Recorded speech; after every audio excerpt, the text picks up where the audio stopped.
இப்போ எவ்வளோ வாடகையில் குடியிருக்கீங்க? வீடு கட்டுவதற்கான திட்டம் என்னவா வச்சிருக்கீங்க? 2014 சென்னை வந்தேன் சார். வந்த உடனே எனக்கு சென்னை பிடிக்கல. திருநெல்வேலி மாவட்டம் அம்பாசமுத்திரம் பக்கத்தில் ஒரு கிராமம் சார். திருநெல்வேலி மாவட்டம் எப்படி இருக்குன்னு உங்களுக்கு தெரியும். ஸோ அப்படி ஒரு ரம்யமான இடத்துல இருந்துட்டு இந்த சென்னை எனக்கு சுத்தமாக பிடிக்கல. அப்போது சுற்றி பார்த்து எனக்கு அண்ணா நகர், கொரட்டூர் அந்த ஏரியா பிடிச்சிருந்தது. வாடகை 14,000 ரூபா. அப்புறம் கல்யாணம் ஆச்சு. பட் சம்பளம் ஏறல. கொஞ்சம் பின்னாடி போகும்போது மாதவரம் போனோம்.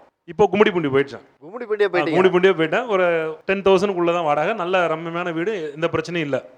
கும்மிடிப்பூண்டியில் ஒரு பொறியியல் கல்லூரியில் ஒர்க் பண்ணுறேன். என்னோட கனவு, அந்த வீடு வாங்குற கனவு இருக்குது பார்த்தீங்களா? 2014 நான் கொரட்டூரில் ஒரு அப்பார்ட்மெண்ட் வாங்கலான்னு போனேன். 2,999 ரூபா ஸ்கொயர் ஃபீட். 14 என்னால் எங்கள் அப்பா என்ன சொல்லிட்டார், நீ இப்போ தானடா போயிருக்க, போன உடனே உனக்கு எதுக்கு வீடு, கொஞ்சம் சேமிச்சுக்கோ, அப்புறம் வாங்கிக்கலாம்னு. 2017 போனேன், 5,000 ரூபாய் ஆச்சு.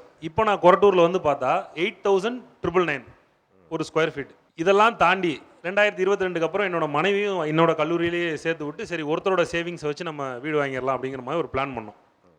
பட் அன்ஃபார்ச்சுனேட்லி ஆஃப்டர் கோவிட் இந்த சில பிரச்சனைகளால் எனக்கு கும்மிடிப்பூண்டியில் வேலை போய் நான் குன்றத்தூருக்கு வேலைக்கு வந்துட்டேன். இப்போ நான் என்னோட கனவை எப்படி நிறைவேற்றுவேன் அப்படிங்கிறது ஒரு பெரிய கொஸ்டின் மார்க்.